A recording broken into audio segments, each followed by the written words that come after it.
Hey, this is Wileen Benson, and you are on the Daily Gratitude Call, where we start every day in gratitude. Gratitude is the highest energy state that we can be in.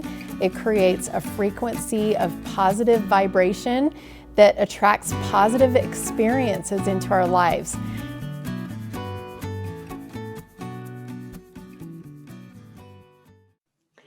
Hey everybody, this is Wileen Benson. This is our Daily Gratitude Call. Thank you for joining our call today. I look forward to what we get to discover today. I'm probably going to get emotional. I just finished my daily GPS before we started the recording, or before we started the gratitude call this morning. And the scripture that I was led to, I really felt like was directed at me, and it also, or to me, I should say.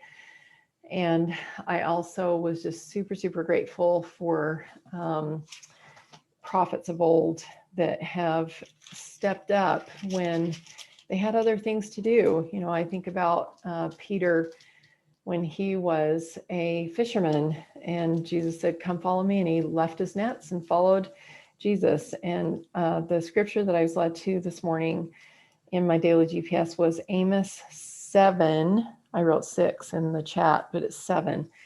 Amos 7:14. And I'm just going to read it as we lead up to our private silent meditation this morning. Amos 7:14. Then answered Amos and said to Amaziah, I was no prophet, neither was I a prophet's son, but I was an herdman and a gatherer of sycamore fruit. And so he, like Peter, I was just this guy. I was just like doing my own thing and was called to be a prophet. And there's a job to do. And God calls simple people to do extraordinary things. And I really believe that that is his way. It even says in the scriptures that he uses simple things to confound the wise or something. I can't remember exactly the words, but I know that that is, he uses humble means to be able to accomplish great things. And so for today, I just felt like it would be really significant because I know those of you who listen to the gratitude call on a daily basis are those types of people. You're simple, but God can use you in really big ways. And so I felt like that would be a really great focus for us today. Your divine calling, gratitude for your divine calling. And I've got the timer set for 90 seconds. We're going to do a private silent meditation on gratitude for, I'm going to call it my divine calling. And we'll see what comes up. So private silent meditation for 90 seconds begins now.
All right.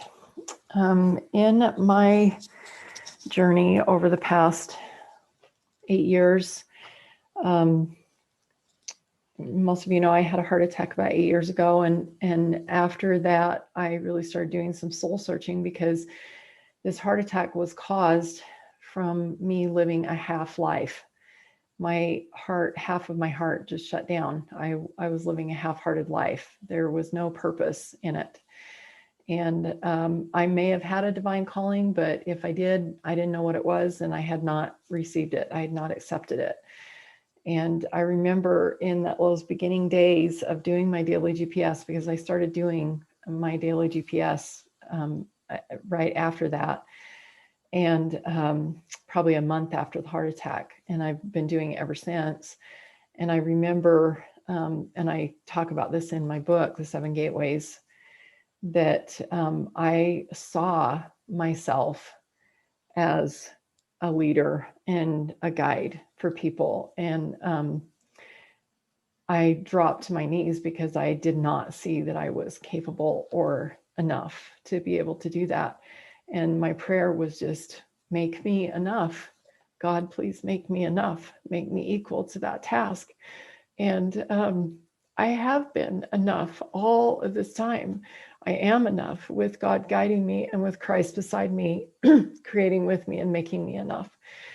And I think the hardest part of this journey has just been my doubt in myself.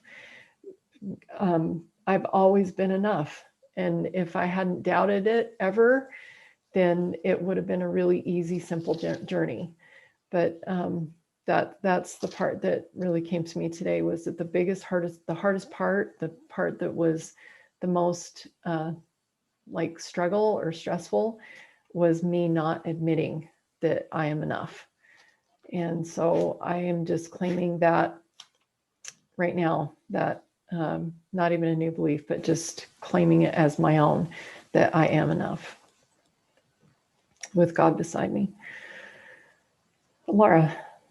I love that, Wileen. I love it. What came to me was earth shattering for me in a good way. Mm-hmm. So when I think about being grateful for my divine calling, my calling is the expression of my gifts. Mm-hmm. And I've actually always known that I had gifts that were different. And since I was a very little girl, I knew it, primarily because my gifts were exposed in school, right? So I could see that I had them. Mm-hmm. But then when I was in middle school, which is, many of us have had that experience. I know Betsy has, of just being horrendously bullied. It was because of my gifts. Mm-hmm. And so I learned that my gifts made me reviled. Okay. Mm. That people reviled me because of my gifts. And my mother confirmed it. And that, so it was in the house and was out of the house. So there was no place for me to go. And so in that way, when I think about that, and then it was like Joseph being rejected and reviled to the point of death, right, by his own brothers. But the thing is that it just came to me on that deep soul level that I am so grateful for my gifts. And it is God's judgment of my gifts that is important, not my mother or those girls or anyone else who might think that I'm just a little extra, right? Mm-hmm. It's, and the thing is that the vast majority of people aren't going to be like those evildoers. And so I don't even have to really worry about that. But it ultimately, even if I did, even if I did, the only judgment that matters is God's. And he gave me these beautiful gifts. And honestly, I have always loved my gifts. Mm-hmm. I love my gifts. And now to be able to, like, fully on a deeper soul level, just be grateful for those gifts and express them is new and wonderful. So Beautiful. Thank you. That's so awesome.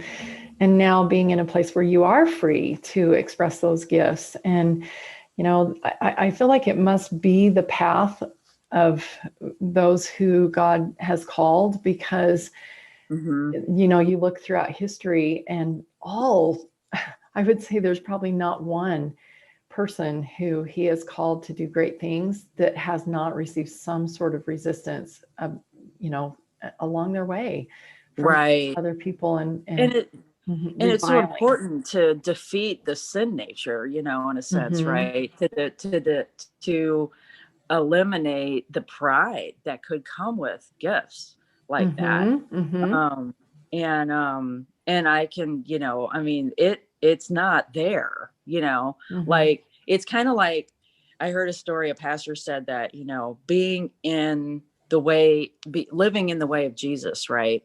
In the way of Christ is like, on this earth, you learn that the opposite is painful and you don't, and you avoid it.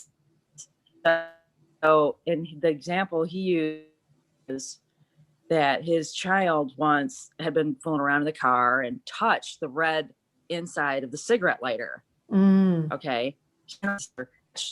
It when it was hot. And it was, obviously horrible. He said, "Do you think I had to punish her or tell her never to do that again?" He said, "Well, no, of course not." He's like, she was not going near that thing again, and that's how I feel about pride, that, I mean, of course we always have to be careful, but anyway, yeah, it's just like, oh. Yeah, I appreciate you saying that, because we can even be grateful for that part of our path where, Yes. the bullying or something like that, because it kind of like cut you down to size. And then, so when you fully come into your gifts, you remember those things.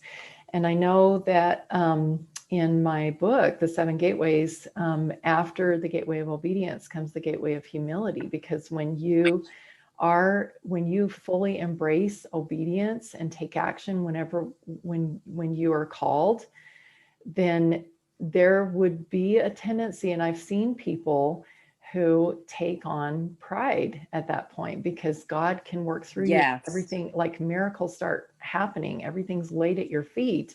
And so it could be really easy to say, wow, look how great I am.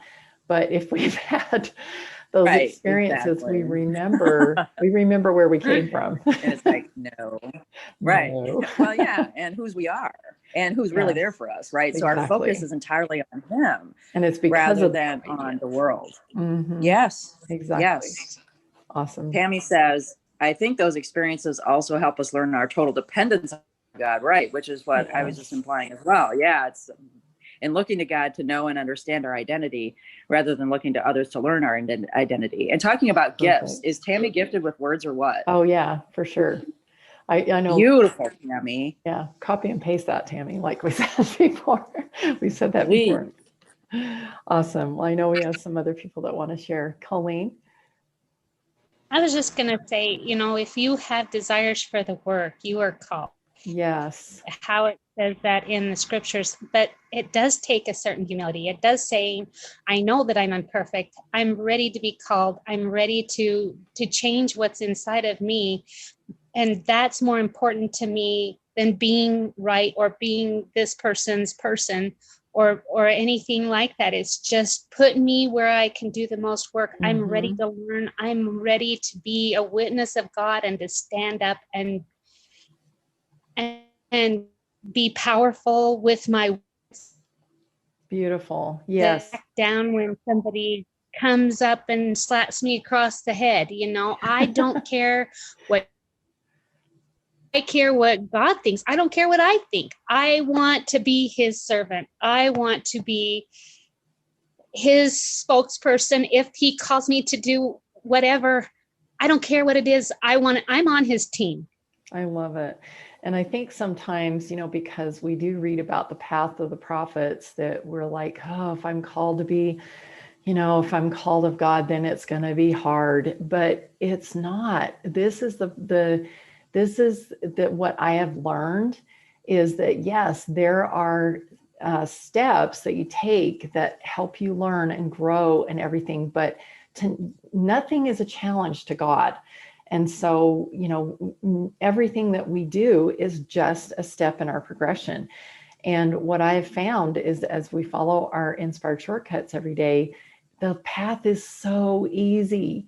There might be resistance coming from outside, where people are like, pointing the finger at us or whatever, but it doesn't matter. It's like you said, it doesn't matter. Like it doesn't even, it's like brush it off your shoulder. It's like, that's interesting. Wonder what they ate for breakfast this morning, or whatever. It's like you totally don't take it on yourself, and you just keep walking. I don't know. It's hard to explain. There was somebody there was somebody that was trying to tell me that I needed to back down because I recognized just yesterday during our call that when I listened to Satan's voice saying, I'm not enough, you're not, you're a son of man or whatever, I spoke out and I said I was worshiping Satan, that I was paying more attention to what he was saying than what God was saying, that I am a daughter of God, and that I have a purpose, and that I am capable, and I'm not afraid anymore. Just I stood up and I said that was me worshiping Satan when I indulged in self-pity. And people attack me and say, oh, you're saying that everybody that has depression is worshiping Satan. I didn't say that. And I don't intend to weaken you. This is just how I strengthened myself and my resolve to follow Christ. Beautiful. Thank you. I'm really grateful that you stood up for yourself, and that is truth. Thank you. Robert, and then Tyree and Melinda. In the state of innocence, Satan doesn't exist. Beautiful. Thank you. Enough said. Wow. Awesome. Yep. Mm-hmm. Thank you. Tyree. So this morning in my GPS, I was pondering on some things that Laura told me, and I realized that that's something that has been such a weakness for me. God is inviting me to make it a strength to help others in the same place. So that is a divine calling because as not necessarily before, but since becoming a mother, I have had a really hard time with my time and activity management. And anyway, I just felt like, wow, and that is a calling. He's calling me to make that into a strength, and I was so grateful for that. Beautiful. And you know what? That is exactly what happens whenever I create anything new. When I get inspired to create something new, it's because I've gone to him and asked, because I haven't been able to figure it out on my own. So you're absolutely right. You go to him and ask those what and who questions. What do I get to learn about this? And who do I get to serve? And if you do that, it will become a strength, and it becomes a strength by you teaching it, just like you said. So the answer is there for you, and you get to be the expert on that. Thanks, Tyree. Melinda. Thank you, Tyree. That kind of goes right along with what I wrote down when Wileen was talking about claiming to be enough. And something that I read yesterday in my studies was how, and it just finally clicked truth in my mind. But for me, my divine calling is to be a wife and mother. I've wanted it ever since I was a little girl. Like, I just wanted to be in that spot. And I love the spot that I'm in. It's definitely what I was called to do. But I have other gifts as well. And so what I've noticed is when I serve the world and I get stuck in that pride part of that obedience and that distraction, and let those good things become a distraction from my calling, things don't go quite as smoothly. And you would think that, it would go smooth if, with the kids separated, right? But it doesn't. Like yesterday was one of the smoothest days I've had for just the last couple of weeks as I was going through these new transitions. And the thing I did different was my children were first in everything that I did yesterday, and we enjoyed one another and we had a really good time. It was something that I read to prepare me for that was how, a lot of times parents, mothers, they look for what's the one way to help my children do these chores today? How can I be consistent and my children be consistent in doing their chores and doing what they need to do? And the reason that doesn't happen is because then as parents, we would get totally distracted from the work that is our important callings, which is parenthood. And so children they do come off as needy because they are helping us not be distracted and not get confused up in the static of the world, which is the purpose. Our purpose here on earth is to build our families and our communities and one another. Wow. And Beautiful. I just really, it was an amazing day yesterday because they were my number one. And I asked my daughters, I said, I went out of the studio. I had a couple meetings late last night and I said, please keep the baby up. I am going to spend time with her tonight. I'm going to give her a bath when I come in. And it was something that, and my daughter's birthday was this week, and it was just, they were my number one. And I've had really early mornings, like 2 a.m. or, last night I gave the baby a bath at 11. And those bonding moments, just, I felt so built in because it's what I wanted to do. It's what I knew that it was. The rest, they're not the distraction. They're not the static. They're my purpose. They're my calling. And so I just feel built every time I take that initiative to be like, yes, this is what I'm doing. The rest is extra. Wow. And I just thanked my daughter last night as I put her in bed and she fell asleep in my arms. Like, I just felt so lifted to have that opportunity with her. So. That's so awesome, Melinda. Thank you so much. I've been felt myself, feeling this, and I know a lot of people that I've talked to, feel this way, that it's like, how can I get this done? And it is like you say, it's got to get the family, taken care of so that I can do the thing that I want to do.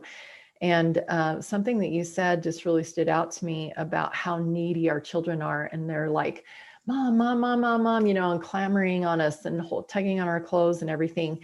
And what that's not a distraction. That's a reminder. It's like something that keeps bringing our attention back. And it's so interesting. So that we remember, where the main focus is. And it's so interesting that, it's just like I said in the very beginning, when, that path that I was on and feeling some resistance, but then like not even noticing it, just like brushing it off my shoulder. And it's like, that's interesting. If we were, if we are, I'm going to say are, because I know a lot of people do really put the focus where it needs to be. If we are focused on the important things, on our divine calling, and like you say, wife and mom, dad, husband, wife, those relationships that are eternal. And I know for our divine calling in the way that we serve and our purpose is eternal as well. There's eternal contracts that we have with people that we committed before we even came here to help serve them. So that is just as important, I think, because these are eternal relationships as well, that where we're serving. But if we put our attention on those, I can just imagine that the kids aren't like clamoring for our attention if we actually are giving them what is needed. Definitely a balance, there's counterfeits to that, just like there is to everything else. There's a true way to be. But even going back to what I was talking about, like Peter leaving his nets and Amos leaving his herds, leaving our worldly work to be there, in that divine calling, whatever that means for you in your stage of life right now. Awesome. Deep tea, Yeah. and then Melinda, did you have something you wanted to share to follow up with that? And then we'll go deep Yeah. tea and Laura.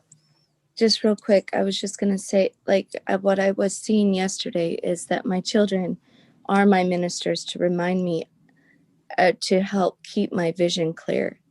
Mhm. And when I understood that they were coming to me as a bit of attention, that if I truly validated and acknowledged them, Mhm. everything else became smooth. Right.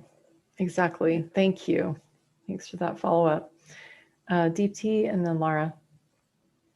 So I joined the call quite late, but then after hearing those words, there's just a quick share I want to do. And I hold a management degree as my qualification, but teaching and kids has always been my passion. And I think that is my calling. And I don't hold a degree in an educator, so I don't get jobs so easily for teaching. But once I was like, maybe I should just study the teacher degree and move forward with that. And I kind of remember one of the applications I put to do the teacher degree. So I just like to read that out, and I think that's going to explain all of my feelings about the callings. So this is real quick, but I haven't done the teacher degree yet. But the application I wrote to this university I wanted to take the teacher degree from was this. So they had one page asking reasons for wanting to do this teacher course, and my reply to that was, I'm glad at least someone asked me this, else I'm sure to get a lot of negative feedback if someone had to go through my profile. I hold a MBA degree, a job, and yes, I'm quitting all of this to make change in careers. It may seem as a big risk now, but not as much as getting to the end of my life and regretting the things I didn't do. So I decided to let go of some of the things in my life to move forward in a new direction. New direction equals to following my dream. I started out loving my job, but in time, my work became a grind. I dreaded to wake up each morning and go to work. I realized I didn't enjoy this as much as doing DIY projects as a hobby or freelance events I took up into kids' activities whenever I found time. Perhaps I discovered new unknowns about myself. I started daydreaming about being around kids, being a teacher, being creative. It filled me with joy. So here I am at this university to hone my skills, to be my own hero, to break out from my current circumstances for a happier, more fulfilling existence. I believe this is my calling. Wow, beautiful, Deep tea. If you don't mind sharing that on our Breakthrough with Gratitude page, that is so inspiring and so courageous. Thank you. I will just do that. Thank you. Laura. Well, it was mine is a verse that came up that, it really applies to everything we've said. And then to what Deep just shared about what the underlying thing is, that leap, right? Mhm. And that I have to do this. And Jonah, when he's in the belly of the whale, right? He says, those who regard worthless idols forsake their own mercy. Wow. But I will, and that's like, we're talking about like following these paths, like DT was just talking about, that isn't ours, Mm-hmm. as well as a lot of other things that idols are, right? Mm-hmm. And then he says, but I will sacrifice to you, God, with the voice of thanksgiving. I will pay what I have vowed. Mm-hmm. Salvation is of the Lord. And, when you talk about that eternal debt, Mm-hmm. and sacrifice of thanksgiving. Beautiful. Thank you. If you wouldn't mind posting that, Yeah. that would be awesome. Isn't that awesome? Yes. I mean, and what's interesting is that I actually read that as the sacrifice of thanksgiving. like, even though it was a sacrifice to you with the voice of thanksgiving. Yeah. I don't know. Interesting. Anyway, it's so cool. It's Yeah. amazing. I love that, you know, when we hold back, when we don't take that leap, when we Yes. doubt, We we're end up in the just belly of the hurting whale. ourselves. Yeah. We're just hurting ourselves. Yep. I love it. Well, we are getting at the end of our time. Kathy, I want to go ahead and honor you. Go ahead and share, and then we're going to do a quick permission process and end our call. Thank you. Thanks. I just really have been spinning this in my mind, but I was just really stuck on what Colleen said and the power of her words to recognizing that when we are in our head trash, that's Satan trying to take control of our minds, and just how powerful she was about that. And I've realized that one of the things that irritates me most is when I get into that head trash and when I see it in others, and just realizing that, you know, what do I need to say? It's like, that's Satan talking. Stop it. Let's look at what Christ has to say instead. So those are just some things some powerful thoughts that we're kind of just Beautiful. spinning. Yeah, thank you. And, you know, when those thoughts are spinning, it's good to speak them out loud, isn't it? That's, I think, the power of sharing and teaching, offering, you know, what we're learning, like Tyree and Deepti and Colleen and all of us, you know, as we are receiving these truths, to be able to have a way. And this is what is so powerful about our divine calling, is God gives us a way to be able to share. And whether that's in our own families, if we're in that situation right now, where that's the most important thing for us to do with little kids or whatever, or if it's yesterday when my daughter's boyfriend sent me a text and I was able to, he proclaims himself as an atheist, and I was able to bear my testimony to him through text.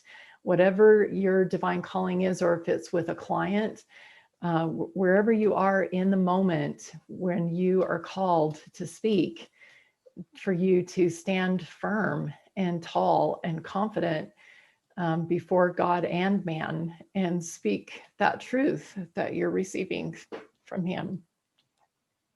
Awesome. Let's go ahead and just take a deep breath and just gather all of these new thoughts that have come today, expressing gratitude to everybody for all that has been shared.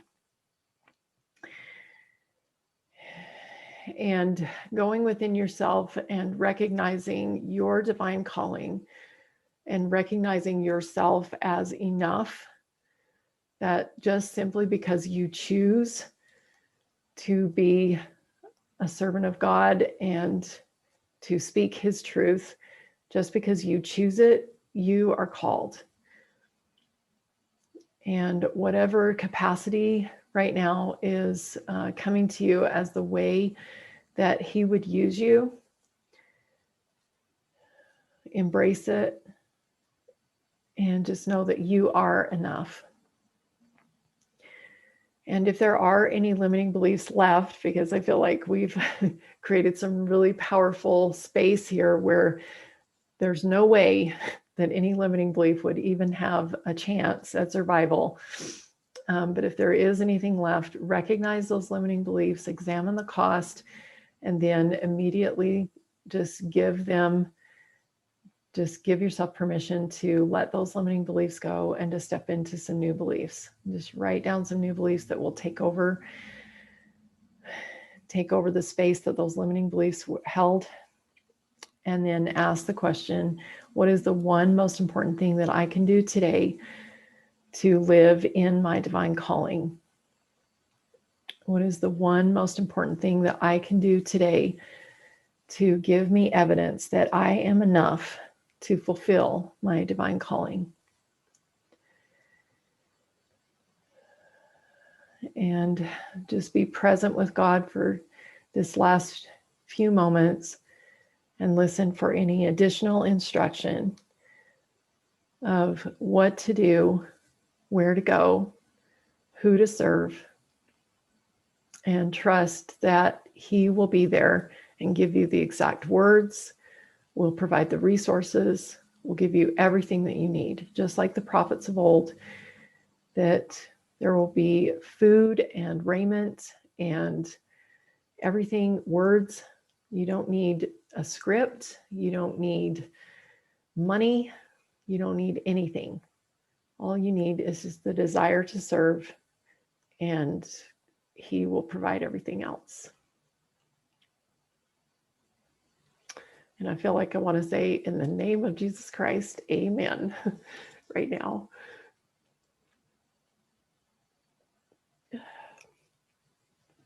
I appreciate all of you. And Deepti says, and you need courage. Definitely ask for courage. And just really grateful for this space that we've created today. And if any of you are struggling with making a decision because you're being guided and led to make a choice that in the world would seem foolish, but for you, this is what God's guiding you to do. And if you're struggling at all, I would invite you to have a 15-minute call with me.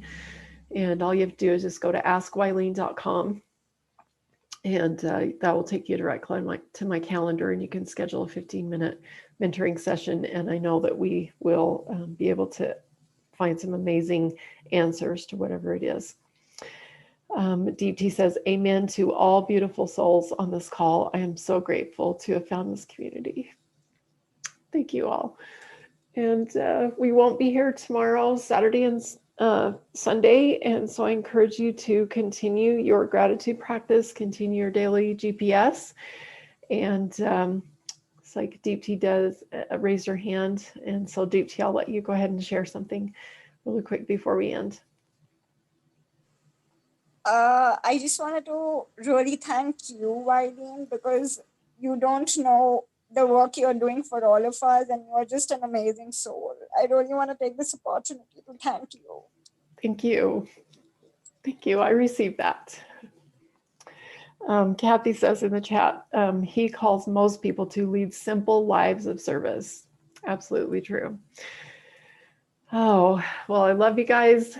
And go to our Facebook group, Breakthrough with Gratitude. If there's anything that's on your heart that you'd like to share, we'd love to read it there, or in our private group chat. Those who are on our live call, we have a group chat, and we'd love to have anybody join that. Love you. We will be back on Monday, and we will be here every day next week, especially on the day of Thanksgiving. And so you don't have to worry on that holiday. We will actually be here on that day as well. So have a wonderful weekend, and we'll see you next Monday at 7 o'clock Mountain Standard Time. Thank you. Thank you. Thank you. Thank you, Wileen. Bye. Hey, thanks so much for listening. And I encourage you to tune in every day to the Daily Gratitude Call. And the Daily Gratitude Call happens live every weekday morning. We'd love to have you join. So to find out how to join live, go to my website, WyleenBenson.com. Thanks for tuning in.